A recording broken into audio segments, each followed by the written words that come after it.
All right.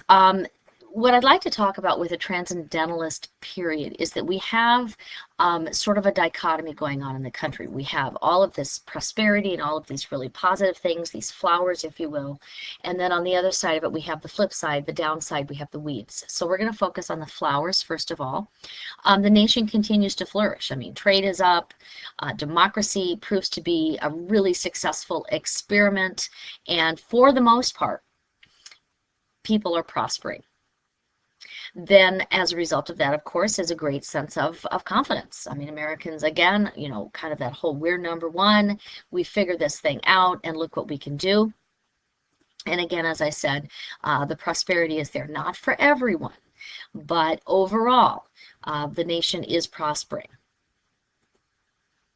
Now for the weeds. Well, with the prosperity growing, so also do our problems. For instance, we still have slavery. And so there are still people being very prosperous, but they're prosperous, many of them off the backs of an enslaved people. There is poverty. A lot of the poverty occurs in the bigger cities because factory owners are making a lot of money, corporations are making a lot of money, but not necessarily the people who are working in them. Materialism grows. You might not consider that to be a problem. Consumerism, materialism, people are getting away from the more agrarian society and being more obsessed, if you will, with things, even more so than they were before. We have political corruption. We have politicians who are buying votes left and right. We have all kinds of, in fact, there were problems like that back in the Romanticism period too, which is, as I said before, is roughly the same time period. So we have political corruption as well. We have wars going on. We're involved in some wars that we really shouldn't be involved in. That started very, very early in our country's history. And you will learn more about those things in your American history class, so we won't talk too much about them. But even though we have these positive things, we also have some negative things going on as well. And some of those negative things, as I said before, involve the factories and the political unrest, etc. We also have something kind of interesting going on. We have a little experiment that, you know, we thought, hey, we've got this great experiment of democracy. It's doing well. Let's take it a step further. So a bunch of intellectual thinkers put together what they called a utopian experiment. They called it Brook Farm. It was not the only utopian society in America during this time. It was one of several, and it ran from roughly 1841 to 1847. So it ran for about 6 years. I think the beginning of its downfall was when there was a fire and some buildings caught on fire and they couldn't really quite come back from that. But the purpose of Brook Farm, and people would kind of buy into this. In fact, I believe Nathaniel Hawthorne was one of the founding members of the group, but he didn't really see a whole lot of a point in it after he first invested some money. So he, instead of hanging out at Brook Farm for very long, he hung out there just long enough to gather information, and then he went off and wrote a book about it called The Blithedale Romance. What Brook Farm was supposed to do was pair up that farm labor, that physical labor, along with intellectual endeavors. So people would, you know, go out and milk the cow in the morning and then come in the afternoon and have these grand philosophical discussions. They attempted basically socialist principles, that sort of equal participation and equal distribution. One of the problems with that, of course, was that many of the people involved with the experiment at Brook Farm had come from some pretty upper middle class backgrounds, and many of them came from homes that had servants. And quite honestly, they weren't used to doing a lot of the work that all of a sudden now they were doing. And that's one of the many reasons why Brook Farm didn't make it, although the people who were involved in the experiment considered it to be quite the success. A fun fact about Brook Farm, it was internationally known. A lot of people all over the world knew what was going on, and Beethoven himself first played in the United States at Brook Farm. And there's Beethoven. He looks a little crabby there. All right, so what kind of literature? I mean, we can talk about the history all day, but again, this isn't your history class, this is our lit class. So what's going on with the history here? Well, what we find out first and foremost is writers are now actively pursuing breaking away from European models. We see that the Romanticists were still really tied to those European models of writing and style, and these authors now during Transcendentalism are starting to break free. You might maybe look at them as being in their college years. If the Romanticists were in their teenage years, then we could maybe say the Transcendentalists are now in their college years. They still sort of need their parents, but they're really gaining their independence fast. And we see a certain number of what we call Transcendentalism philosophies emerge. And they emerge for a number of reasons. They concentrated, as I said before, around a very specific geographical location in America called Concord, Massachusetts. And they were really spearheaded by one gentleman.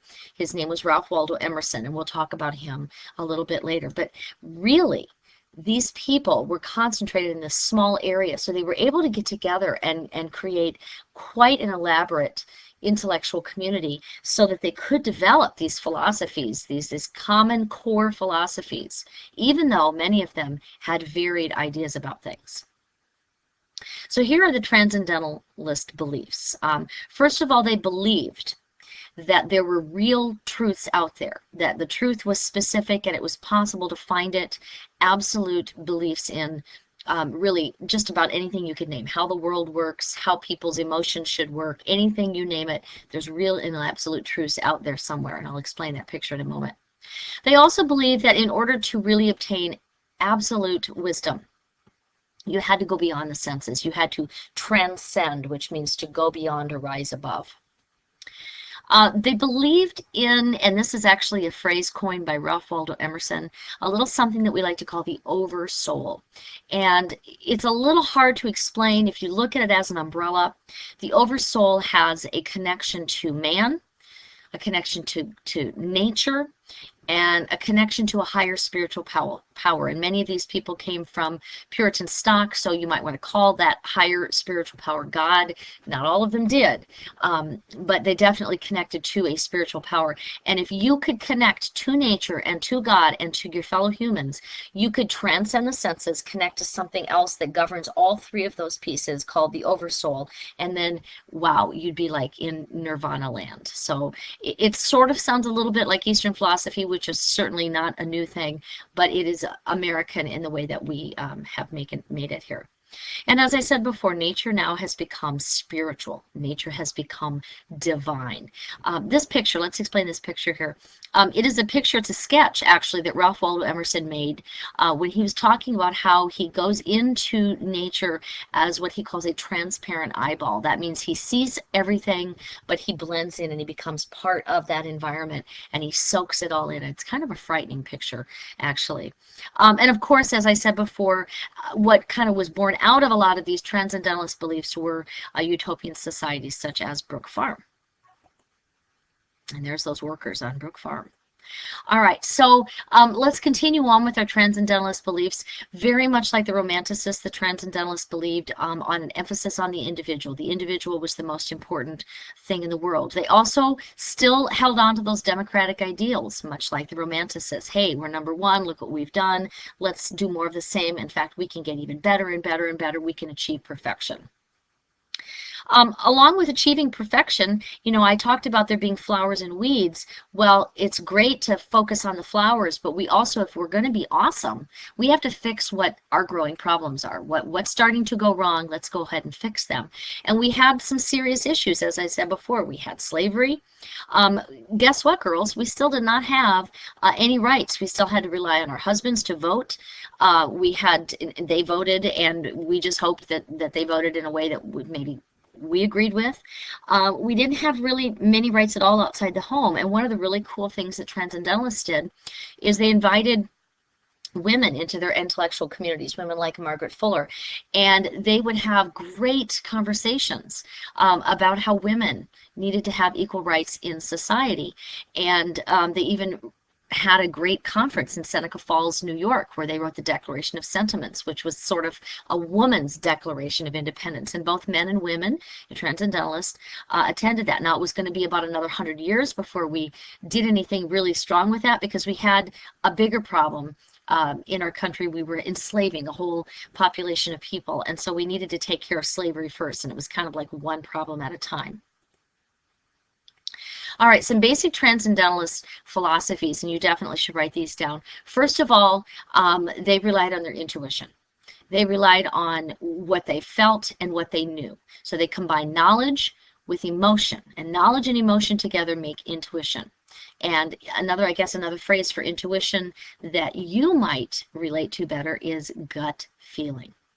They also relied on their intellect, their brains, and nature is big. You're going to see nature popping up all over the place with transcendental philosophies. In fact, here it is again. They sought to live close to nature because the transcendentalist belief that the closer we got to nature, the smarter we were going to be, the more enlightened we were going to be. Now you compare that all the way back to the Puritan philosophy where they were afraid of nature. They felt the devil lived in the woods, and it's a completely different perspective. They found evidence of their beliefs in nature and in that oversoul, in that higher connection where they transcended. Their central force was nature. Are we seeing a pattern here? What did they talk about? Well, they talked about their gut feelings. They talk about how they could combine their knowledge, what they knew intellectually, with their emotions and getting in touch with their inner senses and connecting all of those things to nature, and they could achieve sort of a connection with the highest power of the soul. Are you thinking now that they're sounding a little hippie-ish? Maybe before we were thinking Eastern philosophy, now we're thinking maybe hippie-ish, and you combine that with the utopian society, the commune, if you will, and basically what we have with our transcendentalists are the first American hippies. They came before anybody else. The 60s wasn't a revolutionary time period, folks. It certainly wasn't any new ideas going on. Transcendentalists were hanging out with each other and getting in touch with the now and having God and humanity and nature be as one, kind of hippie-ish personalities long before the 1960s. And who did they believe they were? Well, you think all the way back to the Puritans, and the Puritans believed that they were the chosen people.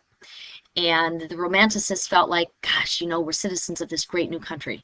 And the Transcendentalists said, we are the intellectuals with a plan for a perfect society. Now, some of the big leaders of Transcendentalism, in fact, probably the biggest one is Ralph Waldo Emerson. And he was a lot of things. So we can learn a lot of things about Emerson, which we will learn about later. But right now, we're just going to learn that he started out as a minister. He left the ministry to become a writer, a philosopher, a teacher, and a lecturer. And along his path, along the way, he ran into a young man by the name of Henry David Thoreau. And Henry David Thoreau was so enamored, he's much younger than Emerson, and was so enamored with Emerson's ideas that he basically sort of turned his life around, and he became also a philosopher and a writer.